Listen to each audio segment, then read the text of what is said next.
It feels like everything is falling apart. The planet is simultaneously flooded and on fire.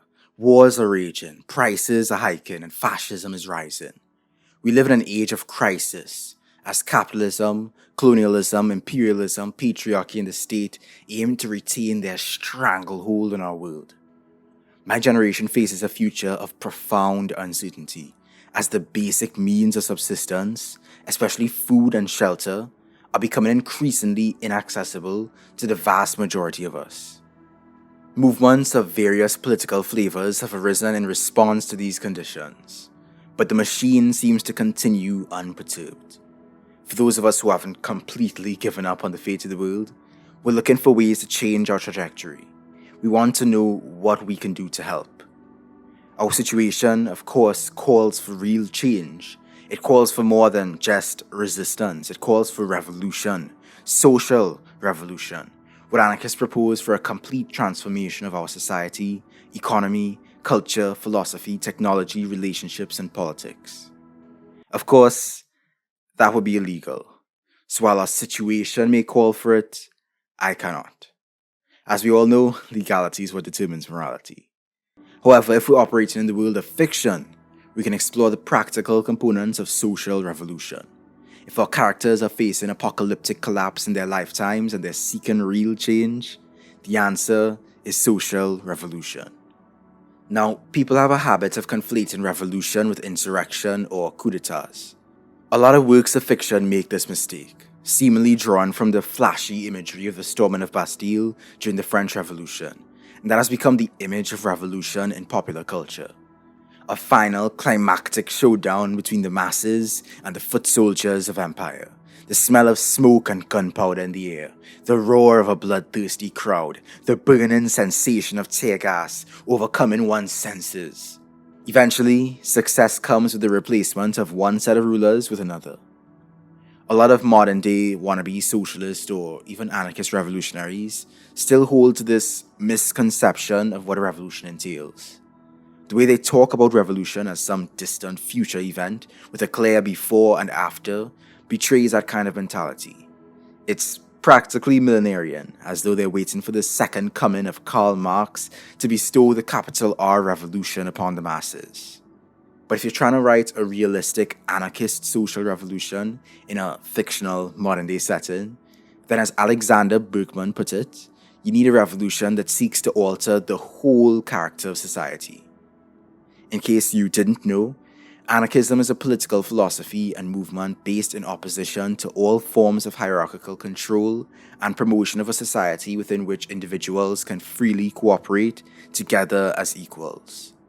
The social revolution that anarchists seek requires people transforming society and transforming themselves in the process. It is not a sudden flipping of the switch, but a gradual change in people's powers, drives, and consciousness. Social revolution is an ongoing process, not a singular event. Social revolution is heterogeneous and dynamic, not religiously uniform. It may be punctuated by major ruptures and advances, but it requires a range of tactics informed by a variety of strategies built upon an array of short-term and long-term goals. It starts here and now. It has already begun, developing people's nation's anarchic tendencies. A social revolution takes years of social struggle, breaking down all forms of oppression and creating new ways of living. In a phrase, a social revolution requires revolutionaries that both oppose and propose. This is a hopefully comprehensive guide to what that looks like.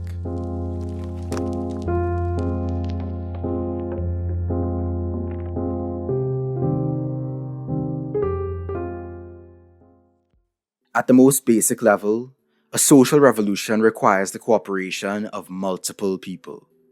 One potential form that cooperation can take is the affinity group.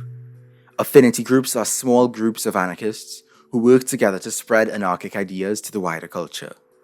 Their work requires a combination of actions that both oppose and propose, particularly in the realm of education, where affinity groups must simultaneously expand people's consciousness of systems of oppression and demonstrate the possibilities of alternatives. Additionally, Affinity groups seek to develop the anarchic powers and capacities of people in mass movements, unions, and communities to engage in direct action and learn to manage their own affairs without hierarchy. Affinity groups may host workshops and skill shares where they can disseminate skills and build connections in their communities. Within affinity groups, folks can fill different roles developing agitprop, which is the intentional promotion of ideas through literature, music, poetry, theatre, film, illustration, social media, and other forms of political art. Never underestimate the potential ripple effects a small network of affinity groups can have on the broader zeitgeist. Political action to oppose can generally be divided further into two major groups: acts of confrontation, which require less people but involve more risk, and acts of non-cooperation, which require more people but involve slightly less risk due to safety in numbers. Technically speaking, acts of non-cooperation could fall under acts of confrontation and vice versa, but don't get tired, they're imperfect categories. Let's begin with acts of confrontation. Protests are a very public form of sometimes indirect, sometimes direct political action that anarchists may utilize in order to raise awareness and keep the spirit of revolt alive and well. Protest, when executed correctly, is a sign that people are thinking and acting for themselves and against what authorities want them to do. However, protesting is very risky. Even non-violent protests can be subject to severe, violent retribution, either from counter-protesters or from the agents of the state. Organizers have been assassinated, gone missing, or even been imprisoned. Plus, protests don't usually have much control over their messaging, making them vulnerable to the highly developed propaganda machine of corporate media. Alternative media organized by affinity groups can help spread the truth about protests, but they can't always compete. Still, political protest in the context of a broader social revolution is both powerful and necessary to resist oppression. Keep in mind that anarchists' engagement with protests is not based on a desire to lobby those in power for change. The lobbying approach typically results in a highly hierarchical and disempowered movement, where the masses below do the work and take on the risk, while an elite minority of activists rub shoulders with politicians and lose touch with the cause. Lobbying requires compromise, while anarchists recognize that the unyielding persistence of a radical movement can produce reforms without ever limiting themselves to reforms. The Zapatistas were able to gain and maintain the land they now hold because a government, even a progressive government, does not give away some of its power unless it's scared of losing all of its power. Rather than expending time, resources, and energy trying to convince or change a government, movements can focus on building up a real threat that can drive a hard bargain through direct forms of action. Direct action means working to accomplish goals directly rather than relying on authorities or representatives as intercessors. But crucially, direct action requires a security culture capable of protecting its perpetrators from the law. Again, I'm not advocating for anything illegal, just describing how a fictional anarchist social revolution works. A security culture is an instinctive set of customs developed and shared by a community whose members may be targeted by the government, designed to minimize risk. The central principle of security culture is that people should never be privy to any sensitive information they do not need to know. Don't ask, don't tell.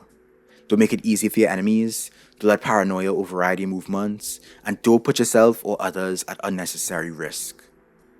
Alongside support networks that can lend transportation and safe housing for those involved, much like the Underground Railroad, having a solid security culture is necessary for the usually very illegal actions that seek to directly confront and dismantle institutions of power. Obstruction refers to any actions that movements may engage in that seek to delay or cease the operations of those in power by making it physically impossible for them to proceed with their intended actions. Using sheer numbers or shrewd strategies, this can range from a DDoS attack to highway blockades to eviction resistance to the disruption of mining, logging, construction, or drilling activities that are damaging the environment and endangering poor communities. Another, usually temporary tactic, is occupation, where a collective may squat and hold critical infrastructure, such as factories, transportation systems, school buildings, shopping centers, public squares, parks, and empty land or housing, in order to force change and construct counter spaces where protesters may reimagine and transform infrastructure in a way that is conducive to public need rather than state or corporate interests. If sustained and defended, occupation can eventually lead to reclamation, such as when the workers' occupations in Argentina during the 2001 economic crisis led to the creation of self-managed cooperatives. The Reclaim the Streets movement is another example of reclamation, where communities have invaded roads or highways to stage a party with free food and music, opening up the space we have lost to car-centric infrastructure. Land and housing can be secured, cooperatives can be developed, streets can be pedestrianized, and the commons can be reclaimed through sustained and defended occupation. Expropriation is another example of direct action in the style of Robin Hood, liberating food, medicine, money, supplies, or equipment from the rich and distributing them to the people. Historically, many affinity groups have engaged in bank robberies and other forms of theft in order to finance their revolutionary activities, propaganda, and bails from prison. New African anarchist Kwasi Balagoon was imprisoned for an attempted bank robbery in order to fund Black Liberation Army activities, and Lucio Ortubia was a Spanish anarchist known for his practice of expropriative anarchism. However, sometimes revolutionaries seek sabotage and destruction instead of expropriation.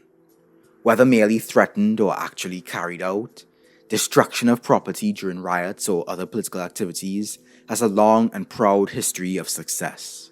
From individual acts of sabotage during slavery, to MK guerrillas' bombings of the communications, transit, and energy infrastructure that helped run the South African apartheid economy, to indigenous activists in Canada sabotaging efforts to start fracking near their land.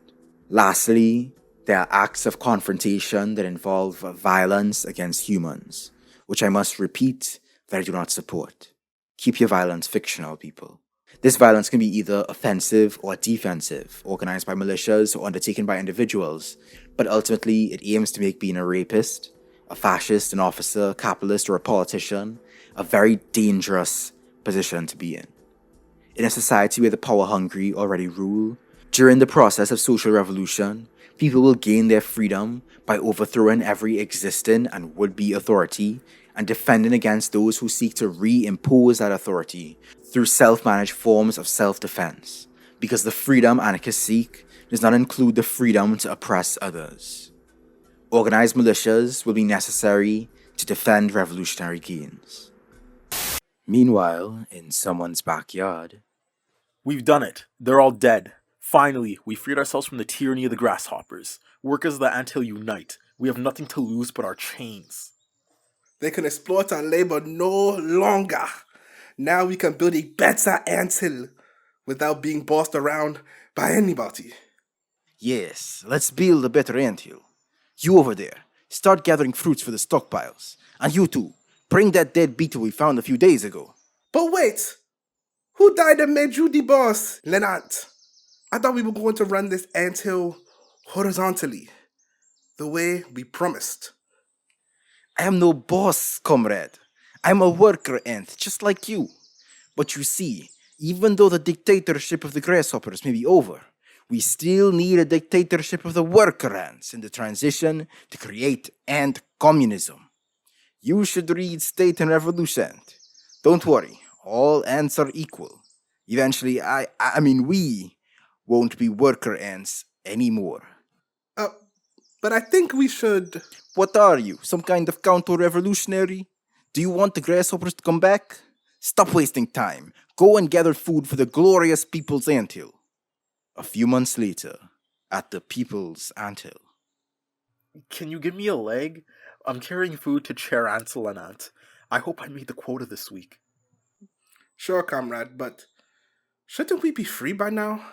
It feels like the grasshoppers are in charge all over again here.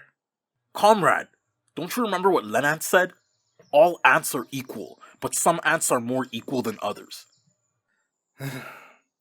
Maybe we should have prefigured something different, Ant. On the other side of the opposed coin are acts of non-cooperation, either political, social, or economic. Like I said before, these could also be considered acts of confrontation, but again, they're just categories, however imperfect. Strikes are perhaps one of the most well-recognized forms of revolutionary non-cooperative political action, but people underestimate exactly how powerful and multifaceted a strike can be. There are different types of strikes that encompass different segments of the population and target different segments of the system. Labor strikes are a mass refusal of workers to work. Labor strikes can occur in a specific workplace, a specific industry, or in the case of a general strike, across multiple industries. Strikes can be organized and called for by unions, or they can be organized without the approval of unions and with significantly more risk, as with wildcat strikes. For anarchists, wildcat strikes are necessary to circumvent the capitulatory and bureaucratic nature of some unions, as very few unions these days are actually revolutionary, and due to the rise of the high turnover atomized jobs of the service economy, very few workers are unionized. Strikes are born from the recognition that capitalists need labor, not the other way around.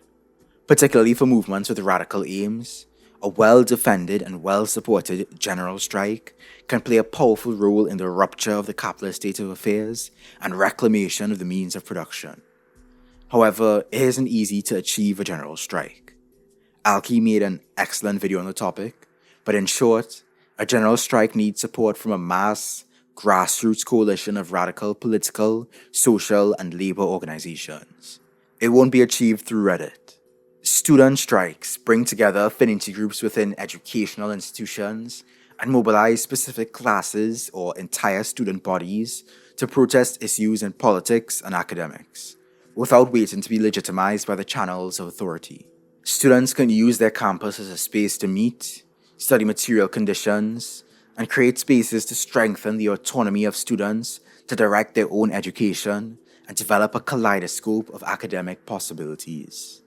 Rent strikes are a method of resistance tenants can use against landlords where they collectively refuse to pay rent.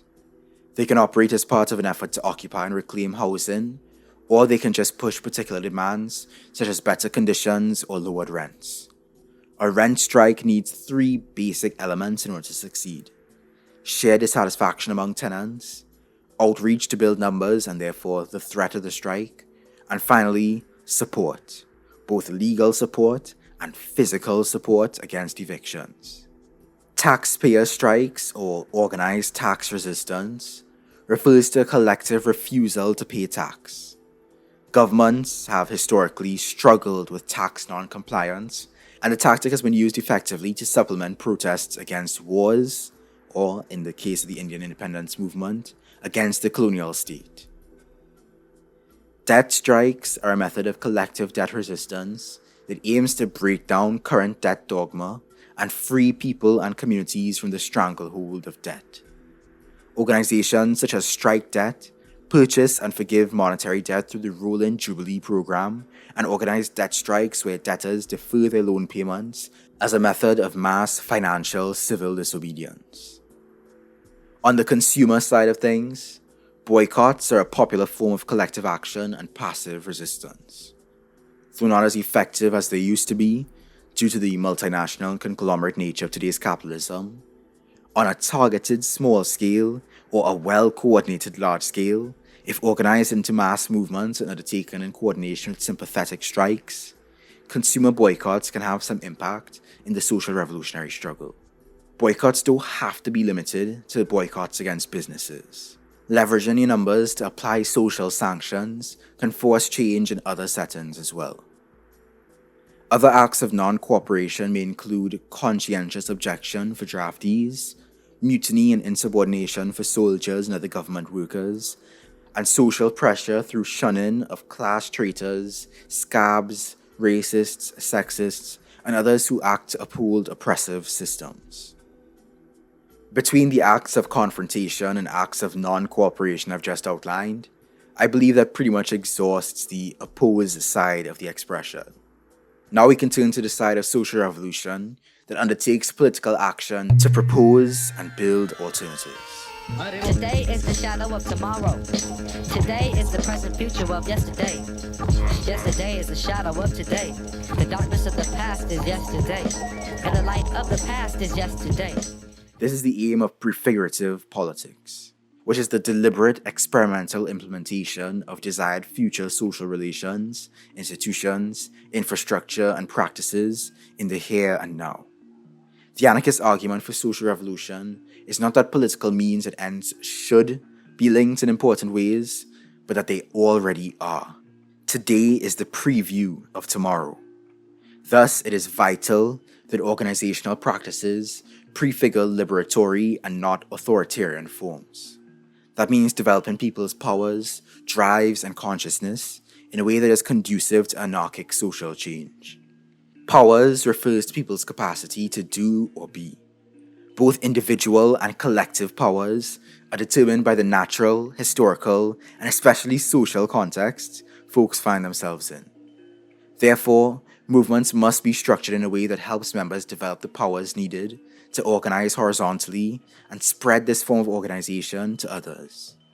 There's a strong connection between powers to develop and appreciate free and equal social relations and the drives needed to establish and enhance them, because drives are also shaped by social contexts. Lastly, consciousness enables people to contemplate and alter their activity as needed. Radical education helps people to develop forms of consciousness which enable them to better understand, assess, orient themselves in, and change their society. Now let's talk prefigurative politics. Mutual aid must be a foundational concept in any social revolutionary project. Put simply, mutual aid is a form of political participation in which people take responsibility for caring for one another and changing political conditions by building relationships, networks of reciprocity, and communal autonomy from the state. Mutual aid may involve work to support people impacted by harmful systems and work to create alternative infrastructure. It can take the form of ride sharing, disaster response, food distribution, and much more. However, those engaging in mutual aid must ask themselves if their actions are providing material relief, avoiding legitimizing oppressive systems, mobilizing people for ongoing struggle, and accommodating marginalized groups. Mutual aid is not meant to be charity. Charity is its own thing. Mutual aid must actively cultivate liberatory skills, practices, and chief among all, solidarity. In anarchism and the Black Revolution, Black anarchist and former Panther Lorenzo Kamboa Irvin wrote about the need to create survival programs to feed, house, and serve poor and working class people facing life-altering conditions. Survival programs are based in a specific geographical region, where members of a community get together to meet specific needs in their area, with the aim of building connections, consciousness, and eventually, popular assemblies. A popular assembly is a free association of members of a community gathered with the aim of self-management. Popular assemblies allow community problems and improvements to be identified and solved directly, drawn upon the ideas and experiences of everyone and enriched by discussion and debate. Decisions may be made via consensus or through other forms of decision-making, such as liquid democracy, majority vote, or supermajority vote. Within a popular assembly, affinity groups may form to advocate their specific interests in a coordinated manner. The town of Chiran in Mexico provides just one example of successful community control, where the community armed themselves, kicked out the police, the cartels, and the local government, and organized popular assemblies to manage their own affairs. Popular assemblies will need to network and confederate with other popular assemblies and revolutionary organizations in order to build their collective power and autonomy. For example, communities will need to develop their capacity to feed themselves. Urban agriculture might be able to supplement dietary needs, but ultimately, community-supported agriculture provides a more robust alternative in the long term. Community-supported agriculture, or crop sharing, is a system that connects producers and consumers within the food system without a middleman by allowing the consumer to subscribe to the local harvest of a certain farm or group of farms. For the purpose of revolution, crop sharing can connect farming cooperatives with popular assemblies to develop an alternative economy. A cooperative is simply an autonomous association of people united to meet their common economic, social, and/or cultural needs and aspirations through a collectively owned and democratically controlled organization. Co-housing cooperatives deal with housing. Workers' cooperatives deal with various industries, including food, healthcare, transportation, construction, and clothing. Credit unions deal with finance, including potentially financing revolutionary projects. Platform cooperatives deal with websites or apps. And utility cooperatives deal with the provision of utilities in a community or region. Maker spaces, coding spaces, and cooperative labs can create room for research and innovation in revolutionary projects, bringing together people of a diverse set of skills to collaborate and find solutions to the issues raised by the broader community. As I discussed in my videos on the library economy and the commons, the reclamation of the commons is absolutely vital to revolution. In brief, the commons refers to any collectively managed natural or man-made resource system, such as a community land trust, a local forest, a shared pasture, or a renewable energy system. Revolutionaries can engage in building fully fledged library economies based on the commons. This can take the form of tool libraries, vehicle libraries, clothing libraries, furniture libraries, and more, in an effort to curb overproduction, end planned obsolescence, and provide access to an irreducible minimum to all. Revolutionaries can also establish childcare collectives and free schools. Free schools are autonomous, non-hierarchical spaces intended for educational exchange and skill sharing for all ages. They reject the subordination of students to teachers and organize classes in a way that promotes critical consciousness across a variety of subjects. From nursery through college, in community centers, parks, libraries, and other shared spaces, learners and facilitators can collaborate to develop and self-manage an autonomous education system that can dispense knowledge and skills among the community. Free children beget a free society, and education should facilitate their freedom. Communities must also develop methods of conflict resolution and new systems of justice. Mistakes and disagreements are inevitable, so there must be some means in place for discussing, deciding, and resolving conflict and incidents within and between communities, cooperatives, and individuals in a healthy and effective way, such as through arbitration, mediation, or conciliation. Community defense against domination and abuses of power requires a system of justice capable of responding to harmful behavior. How that manifests is subject to much debate among anarchists and abolitionists, so I will reserve that discussion for a future video. Now let's visit a free commune, a radical few who chose to maroon. They wished to abolish capitalism and more, but they left the city in its working class core. Utopia was the goal, but it couldn't be accessed. Solidarity made impossible between the commune and the oppressed. When the time drew near and their comrades would call, the commune folk didn't help at all.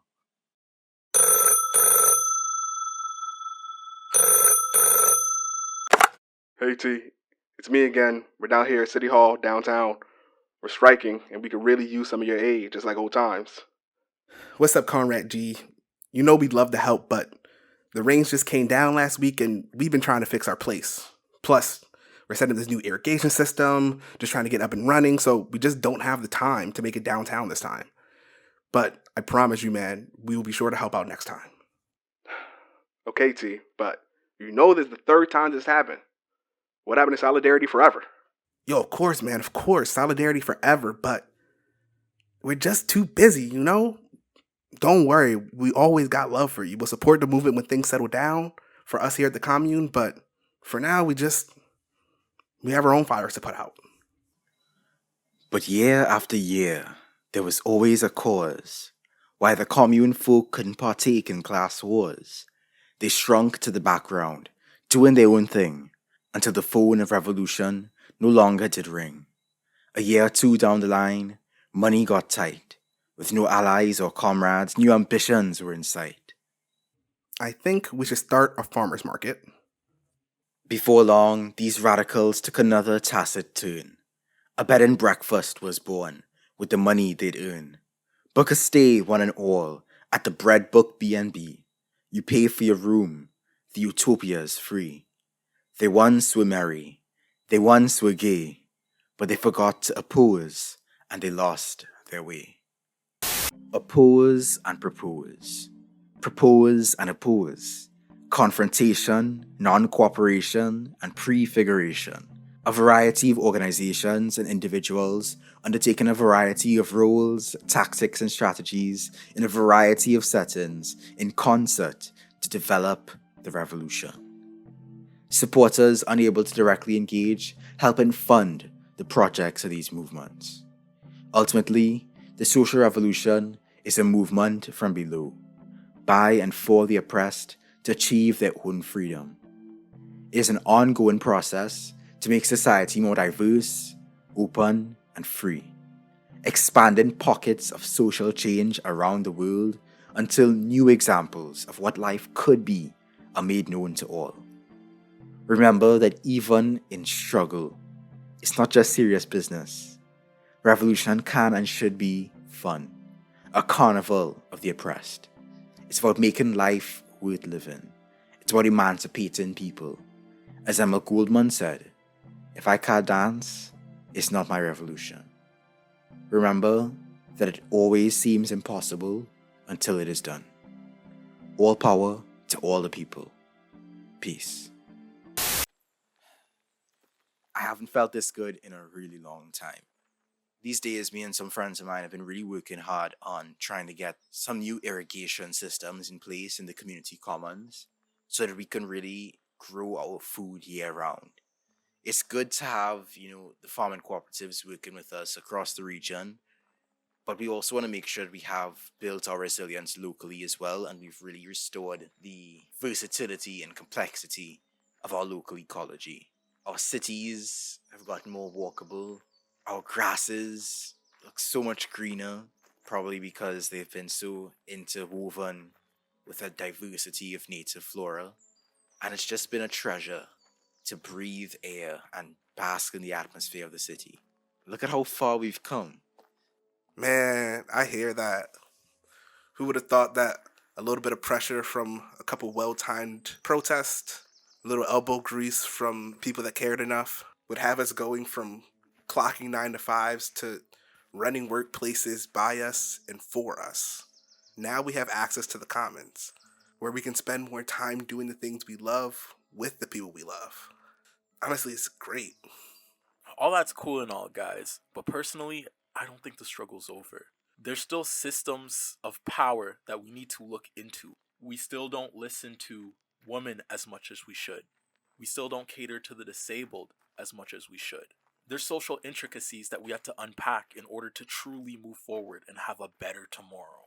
I agree. I mean, we've made it so far already. We've revolutionized our education, our economy, our ecology, our society as a whole. The way we engage in politics is so fundamentally different. And yet, there's still work to be done.